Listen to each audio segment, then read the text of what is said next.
Bismillahirrahmanirrahim. Alhamdulillah, syukurillah, wassalatu wassalamu ala rasulillah wa ala alihi wa sahbihi wa mawalah. Wala hawla wala quwwata illa billah. Bishrah li sadri wa yassir li amri wahlul 'uqdatam min lisani yafqahu qawli. Radina billahi rabban wa bil islami dinan wa bi Muhammadin sallallahu alaihi wasallam nabiyyan wa rasulan. Allahumma salli wa sallim wa barik wa an'im ala al-mabu'uthi rahmatan lil alamin. Nabiyina wa qudwatina wa uswatina Muhammadin ibn Abdillah salawatu rabbina wa salamuhu alaihi wa ala alihi wa azwajihi wa ashabihi wa man tabi'ahum bi ihsan ila yaumiddin. Amma ba'd. Ikhwan sekalian yang dimuliakan Allah, uhayyukum bi tahiyatil Islam, tahiyat ahlil jannah. Assalamualaikum warahmatullahi wabarakatuh. Waalaikumsalam. Alhamdulillah, kita bersyukur pada Allah Subhanahu wa taala pada maghrib hari ini atas izin Allah. Ikhwan sekalian, kita dikumpulkan di tempat ini kembali dalam majelis ilmu. Kita bersyukur Allah Subhanahu wa taala masih memberi taufik hidayah untuk bisa kita sama-sama melaksanakan kajian, dan di mana kajian ini adalah bagian daripada tanda kebaikan yang Allah inginkan pada kita, ikhwan. Allah kalau menginginkan kebaikan pada seorang hamba, dibuat dia itu rindu dengan kajian, rindu dengan nasihat, rindu dengan tausiah, rindu dengan agama Allah, rindu dengan hadis-hadis Rasulullah SAW. Allah buat dia ketagihan dengan ceramah agama. Allah buat mereka kecanduan dengan nasihat-nasihat kebaikan. Ketagihan yang baik, kecanduan yang baik adalah kecanduan pada sesuatu yang sifatnya nasihat. Makanya Rasulullah mengikat agama ini dengan kalimat ad-dinun nasihah. Agama ini aslinya nasihat, teman-teman. Orang mau mendengar nasihat itu sudah bagian terindah dari agama ini. Saya waktu ke Sudan, ikhwas sekalian, subhanallah, tidak ada yang saya kerja kecuali saya kejar syekh saya. Karena saya tahu saya tidak tiap hari di Sudan. 2 bulan, 3 bulan kemarin saya di Sudan, terakhir waktu saya S3, tidak ada yang saya kerja kecuali saya cari syekh. Saya kumpul sama syekh, saya baca sama syekh, saya dengar nasihat syekh, saya minta nasihat dari syekh. Tidak ada yang saya kerja kecuali itu, ikhwas sekalian. Dan itu sampai sekarang andai bisa, andai kan disuruh memilih, subhanallah, saya akan lebih memilih tinggal di sana. Karena luar biasa di sana saya berkumpul dengan guru-guru saya, syekh-syekh saya. 12 tahun saya di sana. Kenapa saya betah? Karena ilmu, ikhwas sekalian. Tidak ada yang lain membuat betah saya di Sudan. Tempat yang panas, susah kehidupan, mahal barang-barang. Apa yang membuat saya betah di sana, ikhwas sekalian? Ilmu. Tidak ada yang lain, ikhwas sekalian.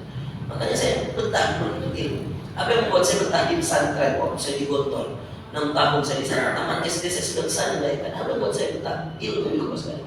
Allah kalau ingin kebaikan untuk kita, dijadikan kita itu semangat punya keinginan untuk menuntut ilmu. Bayangkan, ikhwan, kata Rasulullah, man yuridillahu bihi khairan yufaqihu fiddin. Ini hadis Bukhari. Kata Rasulullah SAW, siapa yang Allah inginkan kebaikan untuknya, Allah jadikan dia mengerti agama ini, Bapak Ibu sekalian. Kalau Anda adalah orang yang dipilih Allah untuk mendengarkan kajian, meningkatkan keilmuan agama, itu berarti tanda kebaikan.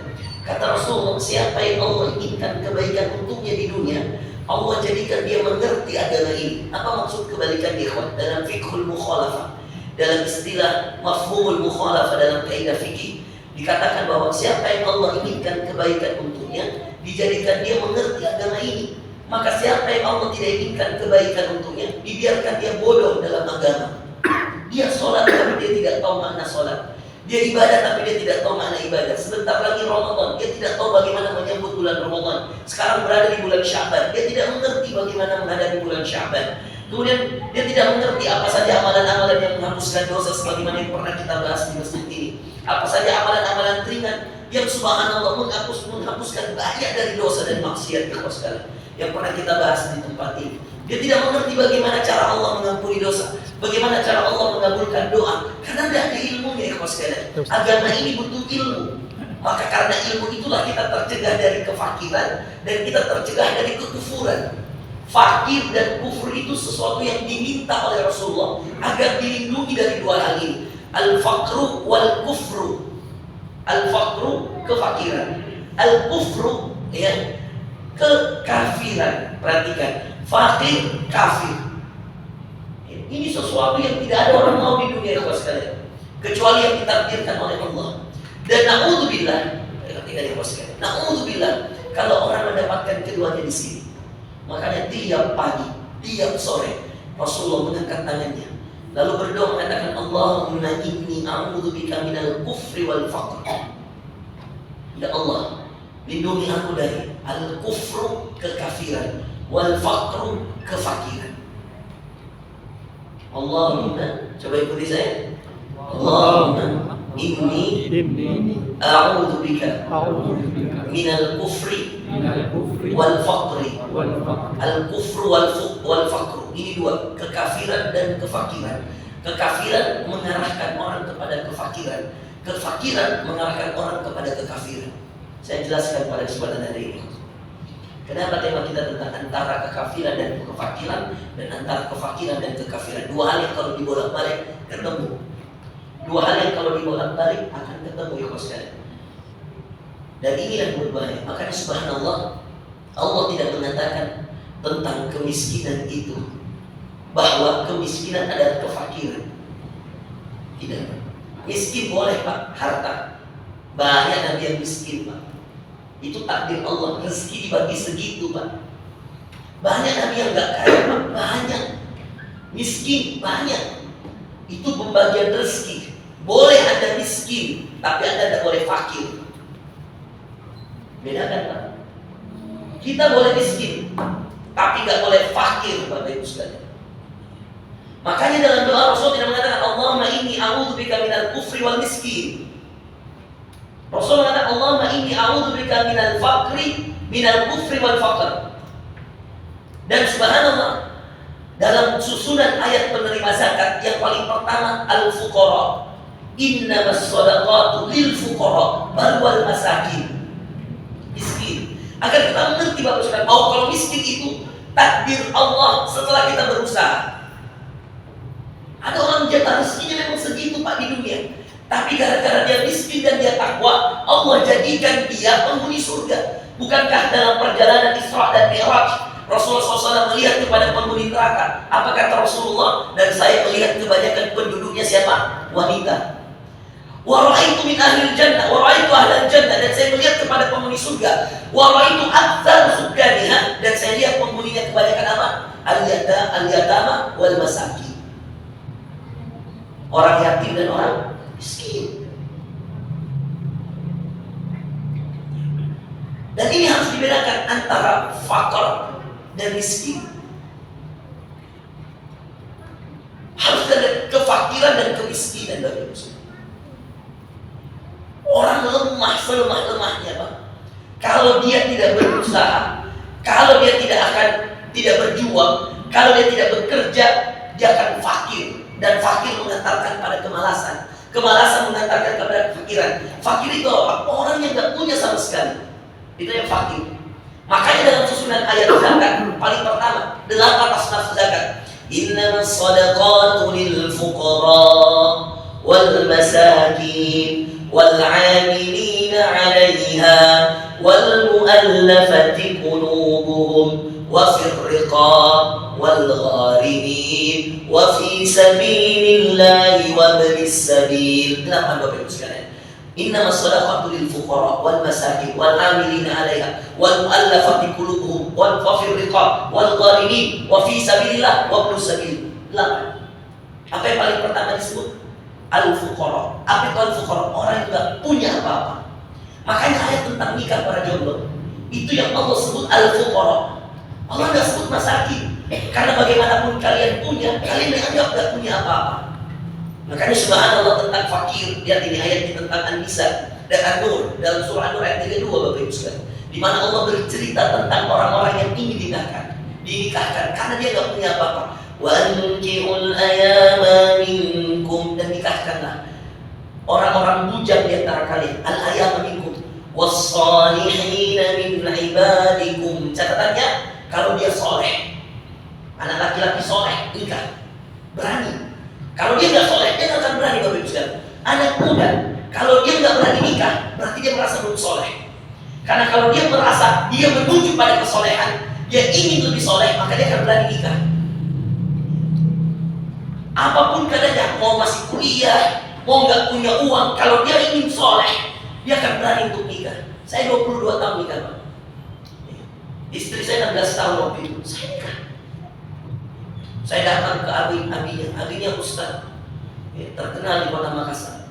Saya datang, saya melamar. nggak punya apa. Ditanya, kamu punya apa yang kamu punya? Saya nggak apa, cuma hafalan Quran sama sedikit ilmu yang Allah titipkan. Itu yang kita lakukan. Kenapa mau menikah?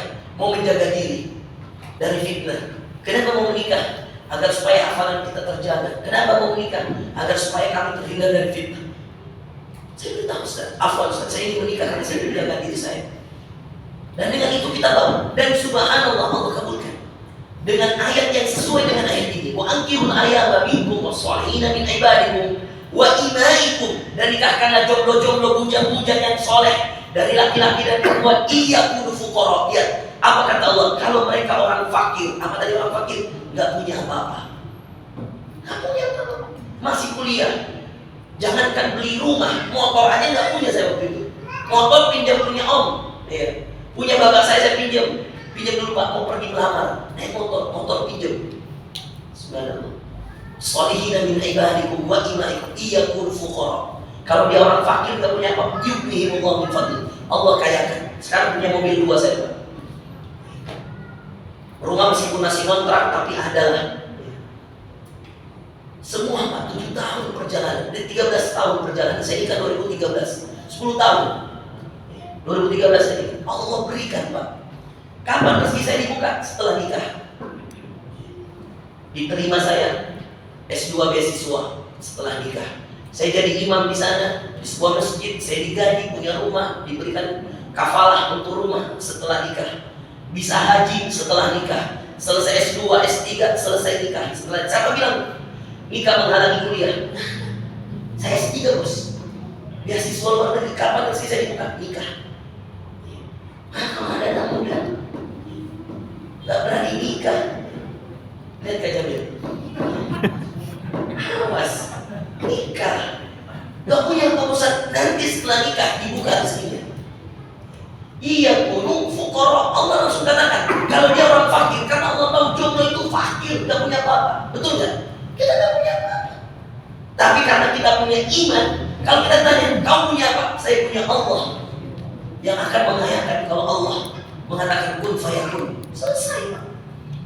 Itulah bedanya kefakiran dengan kemiskinan, Bapak Ibu sekalian. Makanya yang Rasulullah minta perlindungan dari kekafiran dan kefakiran. Kenapa? Karena kefakiran itu mengantarkan orang pada kemalasan.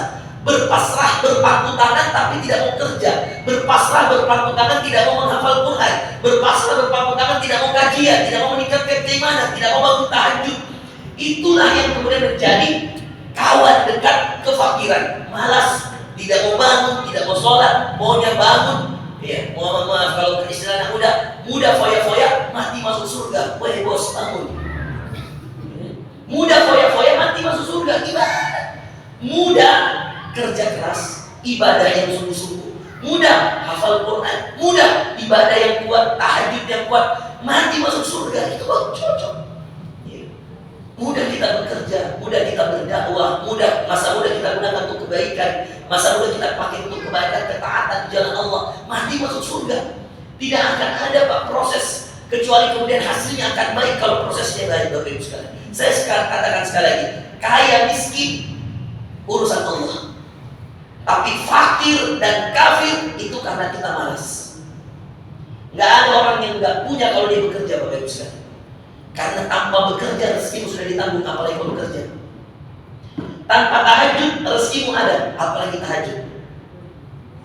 Saya waktu ditanya apa amalan saat waktu bisa dapat beasiswa S2, S3, waktu saya masih student. Ada yang di kelas pada nanya, Ustaz, apa amalannya Ustaz? Kenapa Ustaz bisa dapat beasiswa S2, S3? Dan mungkin Pak jarang sekali. Ada di kelas itu jarang Pak yang S1, S2, S3 beasiswa semua. Jarang Bapak Ibu sekalian. Hampir saya S1, S2, S3 beasiswa semua kampus internasional Pak.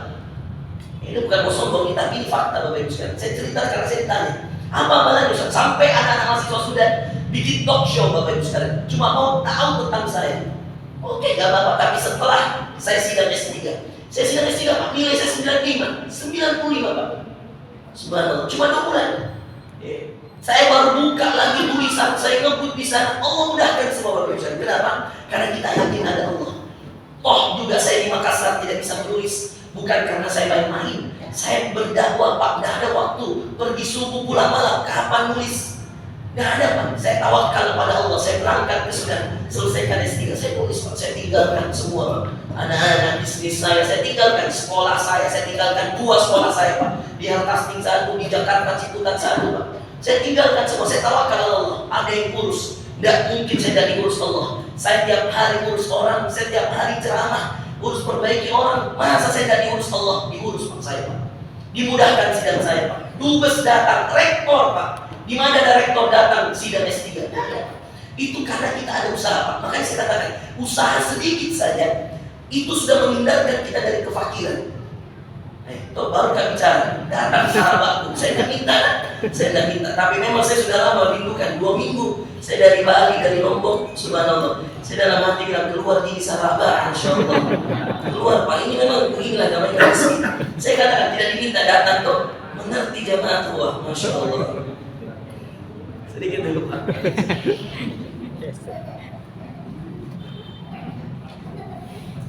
Ini anda saya katakan subhanallah, sekarang yang tidak mau. Masya Allah pada suara sekali.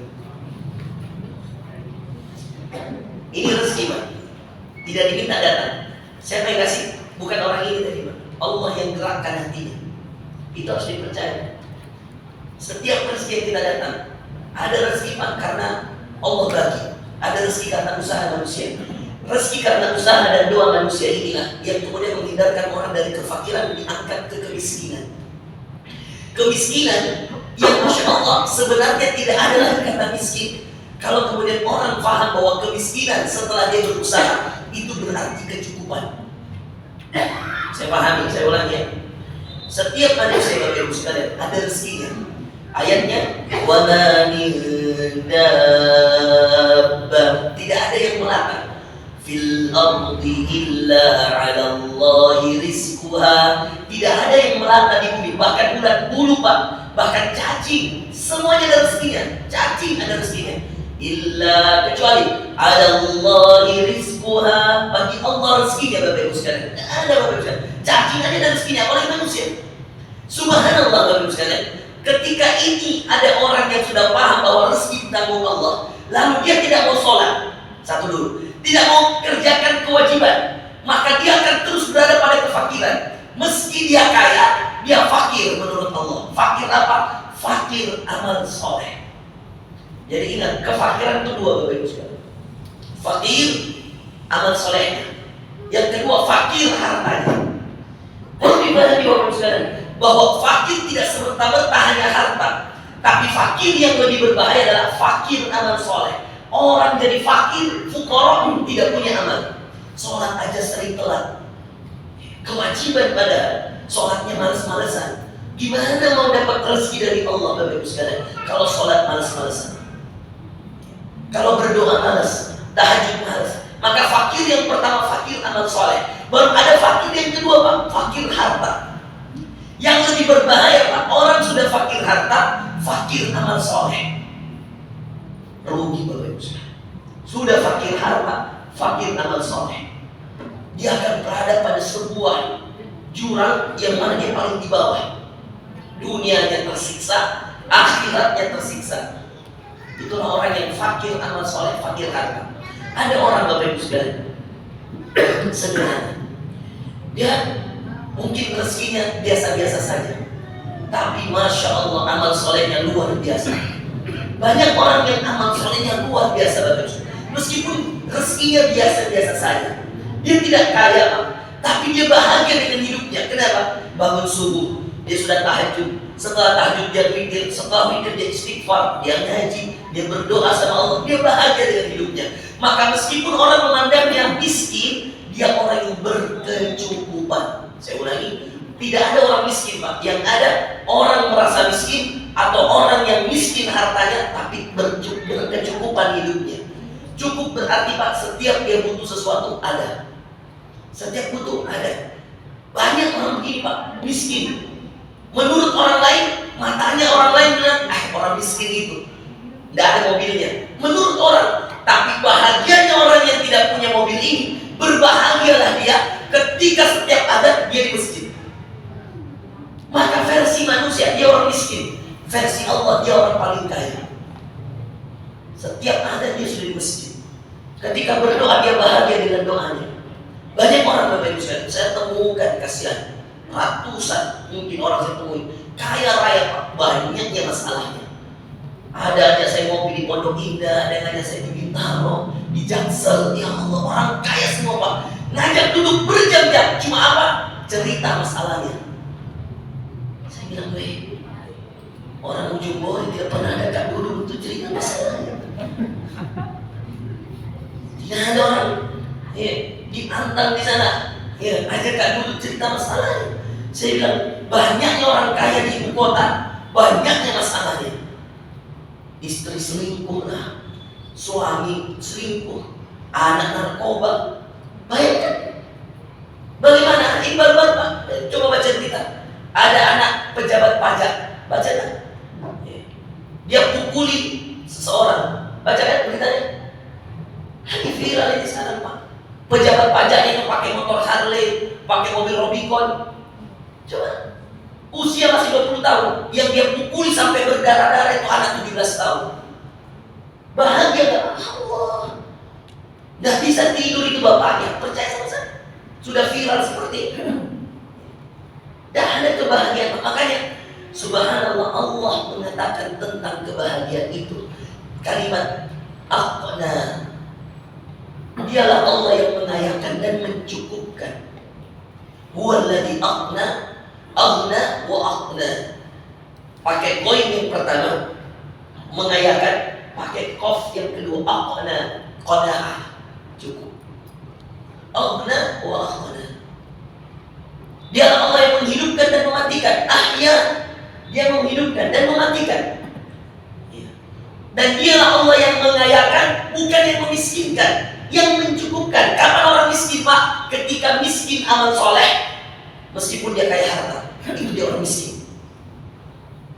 Tapi kapan orang berkecukupan? Meskipun kelihatannya menurut manusia dia miskin hartanya, tapi dia kaya amal soleh. Yang membuat kita kaya itu hati Bapak Ibu sekalian. Dan itu hati masalah cuma tempatnya satu. Anda di rumah mewah 5 lantai, 18 kamar. Sudah 18 kamar, 5 lantai, Anda tinggal di sebuah kamar. Sudah di sebuah kamar, cuma di atas sebuah kasur. Rumahmu 5 lantai, 18 kamarnya. Berapa yang kau tiduri? 1. Berapa ranjang yang kau bisa tiduri? Cuma 1.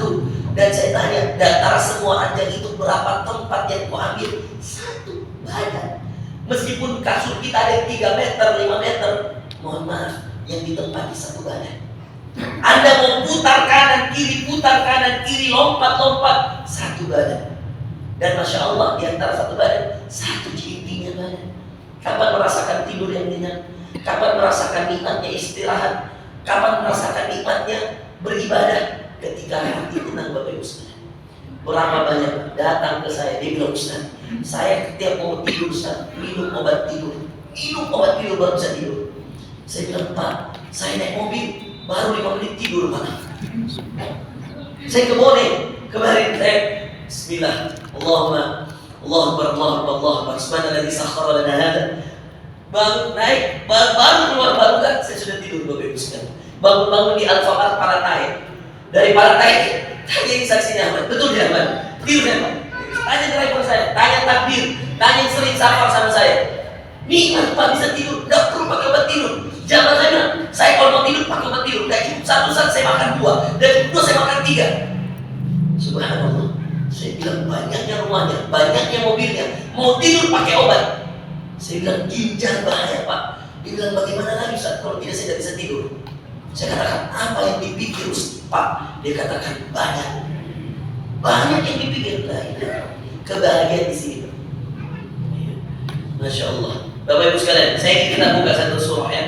Ambil Al-Quran Bapak Ibu sekalian. Ini kita lihat bagaimana tentang namanya Allah Subhanahu wa Ta'ala. Namanya Allah, Maha Suci Allah Bapak Ibu sekalian. Allah tidak menamakan itu kemiskinan. Allah namakan dia kecukupan.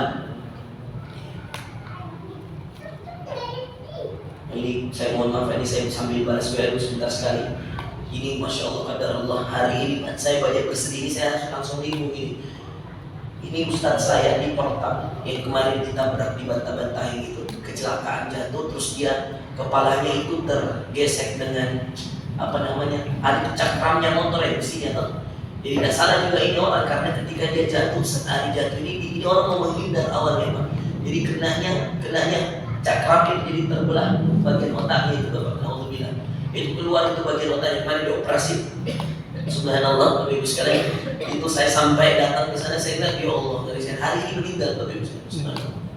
Ini baru sore tadi, dan ini sekarang dibawa ke Limbu karena istrinya orang Limbu. Saya makanya dari sini saya kesana. Coba Bapak Ibu sekalian, kita tadabbur satu surah bagaimana kecukupan, mencukupkan ini Allah yang mencukupkan. Buka surah An-Najm. An-Najm itu justru 27. Buka mulai dari ayat 39 40.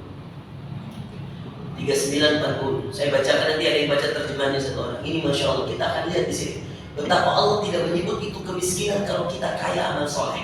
Kefakiran yang paling berbahaya adalah orang yang fakir amal soleh, Bapak Ibu sekalian.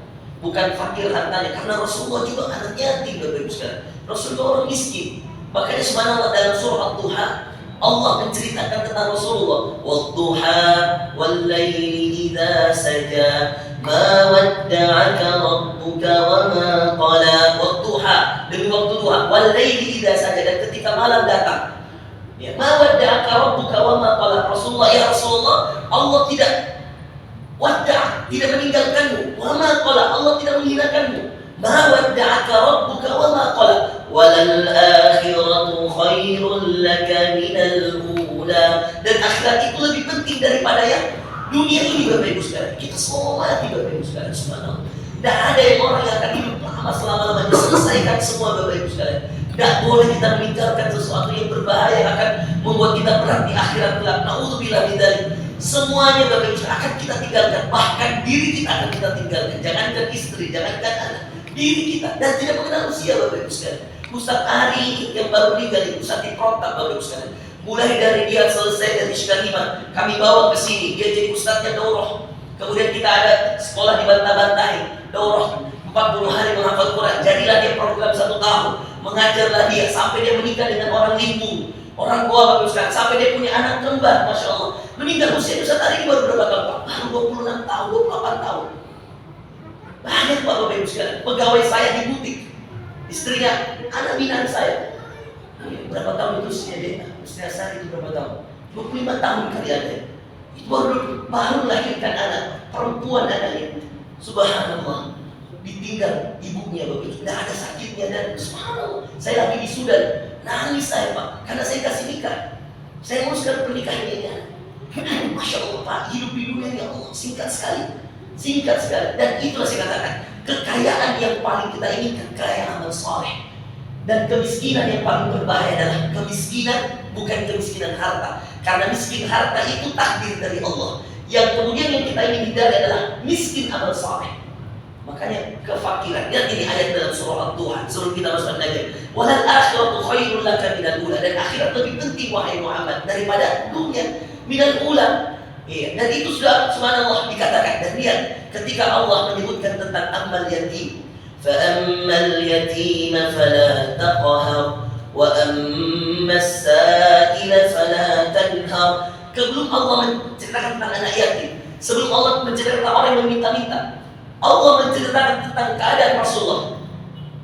Alam najidka yatiman fa'awa wa wajadaka dhallan fahada wa wajadaka 'ailan fa'agna. Coba lihat. Alam, bukankah wahai Muhammad, alam najid, bukankah kami mendapatkanmu yatiman fa'awa, bukankah kami mendapatkanmu dalam keadaan yatim lalu kami yang membimbingmu? Belum lahir ayahnya meninggal, 6 tahun ibunya meninggal. Siapa? Rasulullah. Wa wajadaka dhallan fahada. Lalu Allah yang memberikan kepadamu hidayah wahai Muhammad. Ketika kamu tidak mengerti apa-apa, bayangkan semua omnya, semua keluarganya menyembah berhala. Siapa yang menyelamatkan Rasulullah? Allah.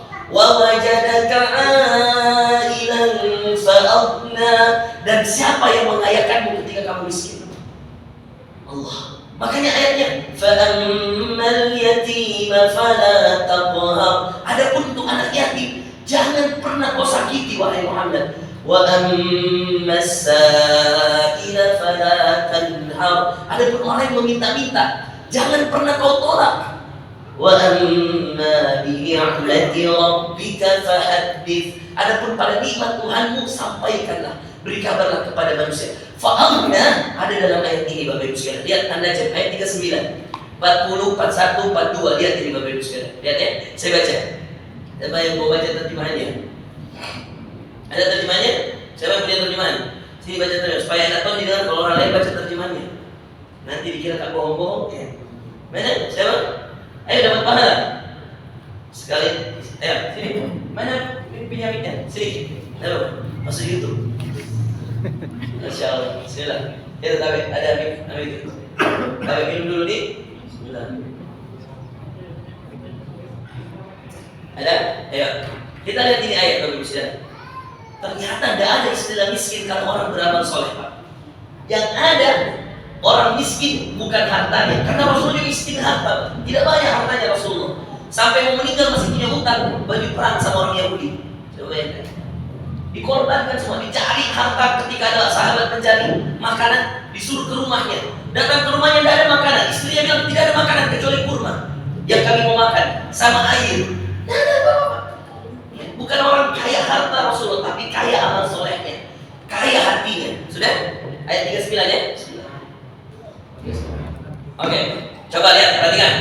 Saya banyak membaca terjemahnya. Ini membuktikan, mulai dari ayat 39 ini buktinya bahwa kalau orang mau dapat rezeki, memang tidak kerja pun dapat rezeki. Tapi subhanallah, yang akan mendapatkan rezeki utama adalah orang yang bekerja. An-Najm ayat 39, perhatikan. Wa an laysa lil insani illa ma sa'a. Dan bahwa manusia hanya memperoleh apa yang telah diusahakannya. Manusia hanya memperoleh apa yang telah diusahakan. Bekerja Pak. Selama kita bekerja yang halal, Allah tidak akan pernah sia-siakan. Berdagang, ada yang beli alhamdulillah, tidak ada percaya rezeki di tangan Allah. Perhatikan yang kedua, yang penting jangan berpangku tangan dan jangan malas-malasan. Lihat ayat selanjutnya. Wa anna sa'yahu sawfa yura. Dan sesungguhnya usahanya itu kelak akan diperlihatkan. Kelak usahanya akan diperlihatkan. Sudah berdagang, ada yang beli, alhamdulillah rezeki. Tidak ada percaya Pak. Yang penting jangan makan yang haram. Percaya ada di rezeki dari jalan yang lain. Allah itu maha adil Pak. Kadang-kadang dicari di satu tempat tidak ketemu. Dicari tempat yang lain, bahkan kadang-kadang tidak dicari, datang dari tempat yang kita tidak duga-duga. Itulah dia makan rezeki dari arah yang tidak diduga-duga. Tapi percaya, tugas kita hanya berusaha. Rezeki di tangan Allah.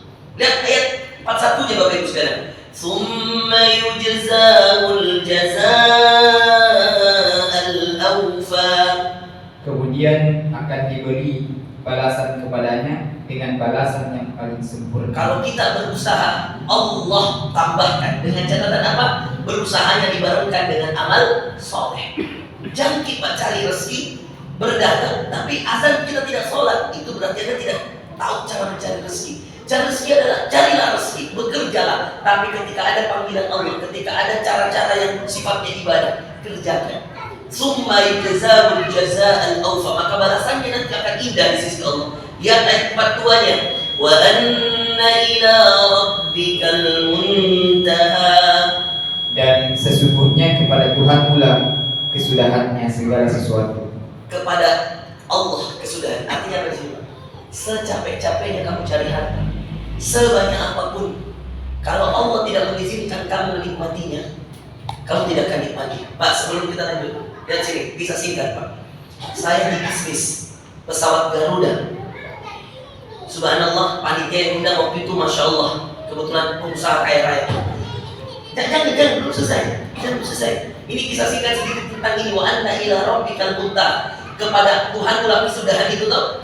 Bapak Ibu sekalian, lihat sebelum kita masuk di ayat ya. Saya di bisnis Pak, subhanallah. Samping saya orang kaya raya. Iya. Allahumma shayyiban nafi'. Ya Allah, jadikan hujan ini bermanfaat. Jauhkan dari banjir ya Allah.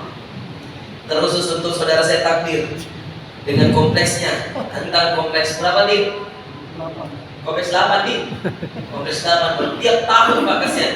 Insyaallah semoga Allah berikan jalan keluar itu biar ya, dan terhindar dari banjir yang terus-menerus itu. Makanya kita berdoa Allahumma shayyiban nafi'an. Yang kedua, dia ajar orang-orang di sana, Allahumma hawalaina wala alaina.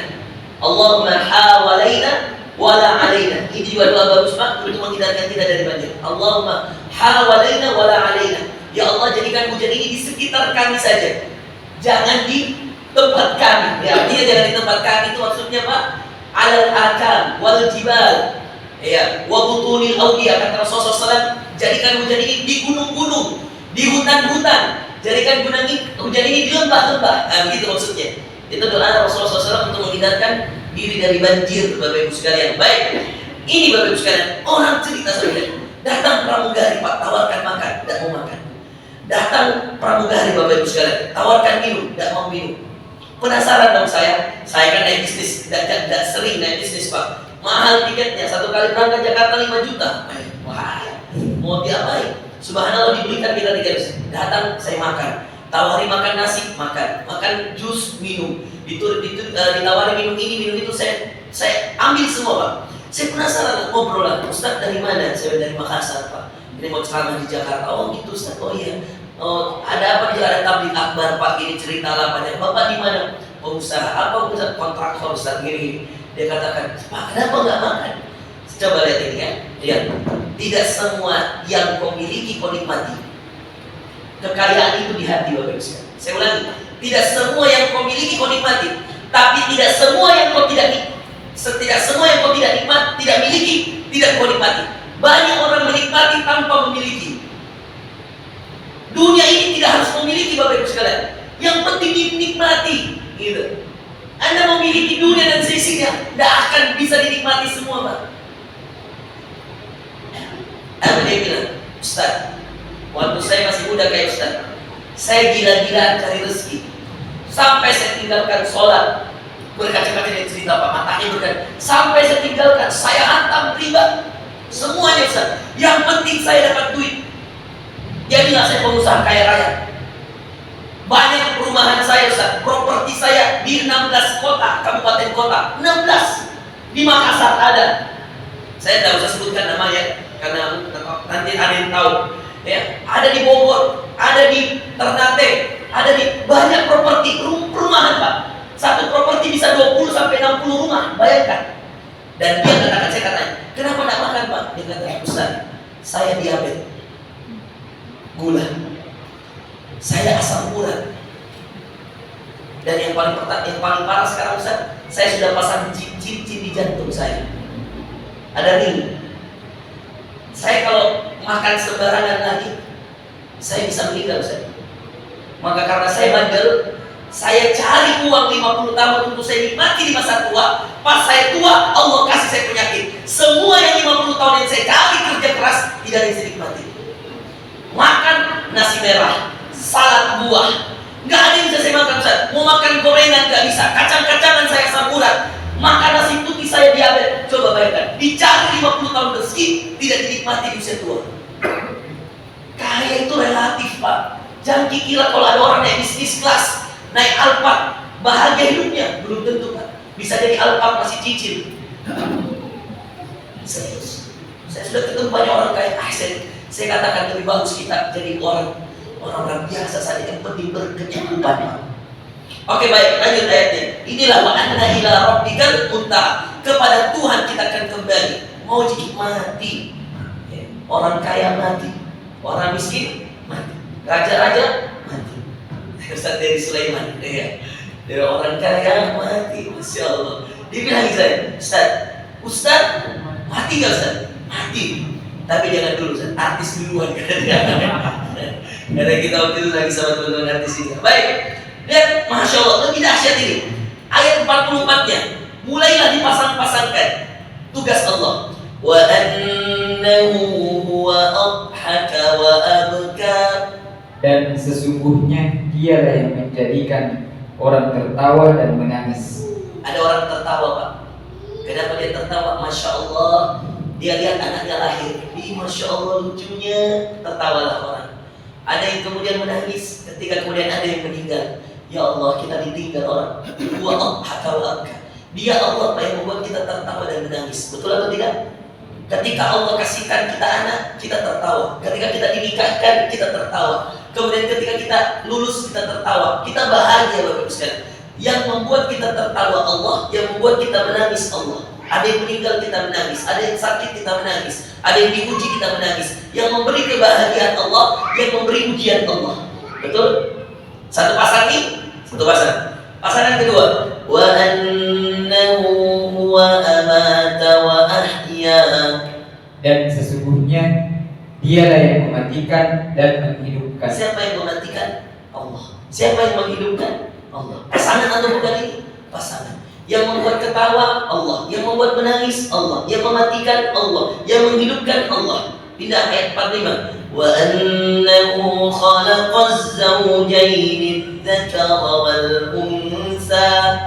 Dan sesungguhnya dialah yang menciptakan pasangan laki-laki dan perempuan. Siapa yang menciptakan ada laki-laki dan perempuan? Pasangan bukan ini. Pasangan. Kalau laki-laki dengan perempuan menikah dengan cara halal lalu punya keturunan, itulah yang diinginkan Allah. Dia memasangkan laki-laki dan perempuan. Allah memasangkan antara Adam dan Hawa, bukan Adam dan Bambang. Oke? Jadi hati-hati Pak, sekarang lagi banyak virus dan LGBT. Termasuk di Piala Dunia itu banyak syiar-syiar kemarin mau dipamerkan oleh berbagai negara yang dukung LGBT. Banyak Pak, sampai sekarang ada lambangnya mereka pelangi. Itu na'udzubillah, lambang pelangi itu sekarang jadi syiar internasional untuk menyiarkan suara bahwa LGBT itu sesuatu hak. Ini hati-hati, na'udzubillah min dzalik. Wa annahu huwa adhak. Jadi pertama, dia membuat ketawa dan menangis. Satu pasang bukan? Dia membuat mati dan hidup. Satu pasang, satu pasang. Dia menciptakan laki-laki dan perempuan. Satu pasang, satu pasang. Lihat ayat selanjutnya. Ini masih lanjutan. Min nutfatin idza tumna. Dari mani apabila dipancarkan. Nah, kalau air mani, laki-laki ketemu dengan perempuan jadi anak. Bapak Ibu sekalian, inilah yang dinamakan pasangan. Wa anna 'alaihin nash'atal ukhra. Dan sesungguhnya dialah yang menetapkan penciptaan yang lain. Dia menciptakan penciptaan yang akan dibangkitkan kita dan akan ditumbuhkan dari seorang pasangan laki-laki dan istri itu anak. Dan dia pasangan yang lain. Wa annahu huwa aghna wa aqna. Aghna ghaib wa aqna qaf. Dan sesungguhnya dialah yang memberikan kekayaan dan kecukupan. Kenapa kekayaan dan kecukupan? Kenapa bukan kekayaan dan kemiskinan? Coba. Ketawa, apa lawan ketawa? Nangis. Apa pasangannya ketawa? Menangis. Siapa yang membuat tertawa? Allah. Siapa yang membuat menangis? Allah. Apa pasangannya mati? Hidup. Siapa yang membuat mati? Allah. Siapa yang membuat hidup? Allah. Apa pasangannya laki-laki? Perempuan. Siapa yang membuat dia berpasangan? Allah. Adam dan Hawa. Lahirlah Qabil, Habil, cucu-cucunya Nabi Nuh dengan pasangannya, lahirlah Kan'an. Kemudian Rasulullah SAW dengan istrinya Khadijah, lahirlah anaknya Qasim, Fatimah, Ummu Kalsum, Ruqayyah. Semua anak Rasul dari mana? Dari pasangan Rasulullah dan Khadijah.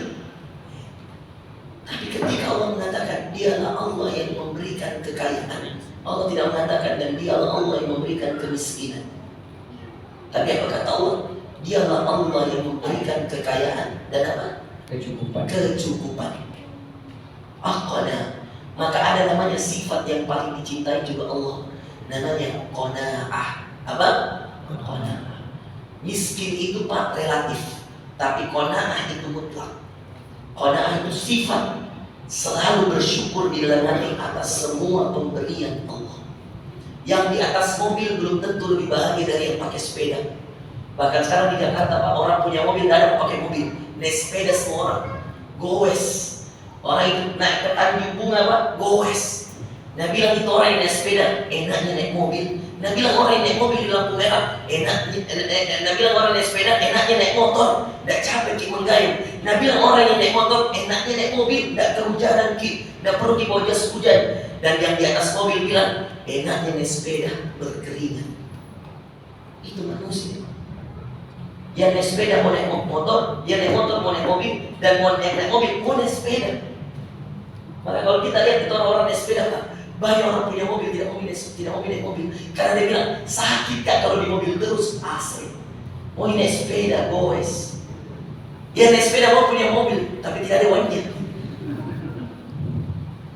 Jadi cukup itu di hati, Pak. Miskin itu relatif, tapi bahagia itu mutlak. Di mana kebahagiaan? Pada kecukupan kita. Makanya berlindung dari kefakiran, tapi subhanallah kecukupan itu di dalam hati. Boleh kita mungkin miskin secara harta, tapi tidak boleh kita miskin amal soleh. Terakhir, lanjut ayat terakhirnya. Wa annahu huwa rabbus syi'ra.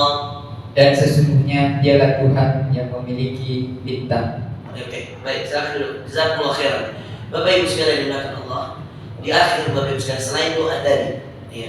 Karena orang fakir amal soleh itu dia akan mudah kufur. Kalau dia sudah fakir hartanya, fakir amal solehnya, gampang untuk dimurtadkan Bapak Ibu sekalian. Maka jadilah orang yang qanaah, orang yang selalu merasa cukup. Karena dengan merasa cukup, kita akan terus bertambah keimanan. Kalau Bapak Ibu sekalian, orang sudah miskin, lalu setelah dia miskin, dia terus bermaksiat. Percaya, maksiatnya akan mengantarkan pada kekafiran, kufur. Makanya kufur itu dekat dengan kafir. Dajjal itu ada kafarah di jidatnya. Matanya cuma satu. Tulisan di jidatnya kafarah, kafir, kufur. Apa yang dia kufuri Dajjal? Nikmat Allah. Makanya subhanallah di antara ayat yang paling banyak diulang oleh Allah dalam Al-Quran adalah surah Ar-Rahman. Fabi'ayyi ala'i rabbikuma tukadziban. Nikmat Tuhan di mana lagi wahai manusia kau dustakan. Bapak Ibu yang dimuliakan Allah, belajarlah sifat qanaah. Tidak ada di antara kita yang miskin, Pak, selama beramal soleh. Miskin itu relatif tadi saya katakan, tapi kecukupan itu mutlak. Mutlak karena di mana? Di hati. Jadi cukupkan diri kita pada apa yang diberikan oleh Allah yang halal. Orang kalau tamat pasti cari yang haram. Percaya sama saya, Pak. Kalau orang punya nafsu yang diikuti, pasti tidak akan ada, mohon maaf, tidak akan ada kebahagiaan dari apa yang Allah berikan padanya. Tidak akan pernah cukup. Rasulullah sampai katakan, "Lau aqaita ibnu Adam," andai kan kau berikan pada anak cucu Adam, "mil'ul ardi dhahaba," kau berikan sebesar gunung emas. Percaya kata Rasulullah, dia akan minta gunung yang lain. Padahal satu gunung emas, Pak, tidak habis dipakai 7 turunan. Jangankan satu gunung emas, jangan bermimpi punya satu gunung emas, Pak. 1 kilo emas, 1 gram saja 1 juta, 1 kilo 1000 gram, 1 miliar kita punya kalau 1 kilo, Pak. 1 kilo saja dipakai belum tentu habis, Bapak Ibu sekalian. Mau dipakai makan ini tidak mungkin, Pak. 1 piring kenyang.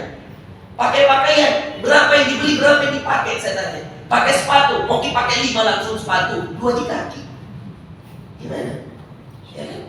Itu lagi sudah dikasih sepatu, tidak dimanfaatkan. Ya. Yang kayak gitu Bapak Ibu sekalian. Jadi subhanallah, tidak ada yang bisa bahagia dalam hidup, ya, kecuali dengan apa? Merasa cukup. Ya.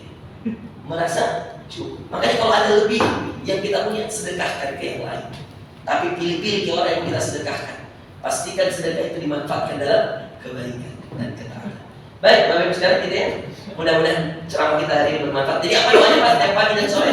Allahumma inni a'udzubika minal kufri wal faqri. Tiap pagi, tiap sore Bapak Ibu sekalian, insyaallah kita diberikan jadi orang yang qanaah dan orang yang dicukupkan. Kalau untuk qanaah Ustaz, saya tidak bisa ajarkan karena panjang, tapi saya suruh kita buka. Untuk qanaah ada doa yang paling bagus, doa Nabi Sulaiman. Itu doa qanaah yang paling bagus. Rabbi auzi'ni an ashkura. Pernah dengar? Ni'mataka allati an'amta alayya wa ala walidayya wa an a'mala salihan tardah wa adkhilni bi rahmatika fi ibadika shalihin. An-Naml ayat 19. Posisinya sebelah kiri di Quran, tengah menuju bawah. Wa qala rabbi auzi'ni fatabassama dhahikan min qawliha wa qala rabbi auzi'ni. Nabi Sulaiman berdoa, ya Allah karuniakan kepadaku an ashkura, agar aku bersyukur, an ashkura nikmatak, atas semua nikmatmu, allati an'amta alayya, yang kau berikan padaku, wa ala walidayya, dan kepada kedua orang tuaku, wa an a'mala salihan, dan agar aku beramal saleh. Ini tadi supaya kita tidak miskin, amal saleh. Wa an a'mala salihan tardah, agar kau mengerjakan padaku amal saleh yang kau ridai. Wa adkhilni, dan masukkan aku bi rahmatik, dengan rahmatmu fi ibadikas sholihin, agar aku termasuk hambamu yang saleh. An-Naml ayat 19 ya. Dihafalkan supaya kita menjadi orang yang qanaah, dipakai dalam sholat dan dalam doa kita. Kita tutup dengan baca kafaratul majlis. Subhanakallahumma wa bihamdika asyhadu an la ilaha illa anta astaghfiruka wa atubu ilaik. Wa akhiru da'wana alhamdulillahi rabbil alamin. Assalamualaikum warahmatullahi wabarakatuh. Waalaikumsalam.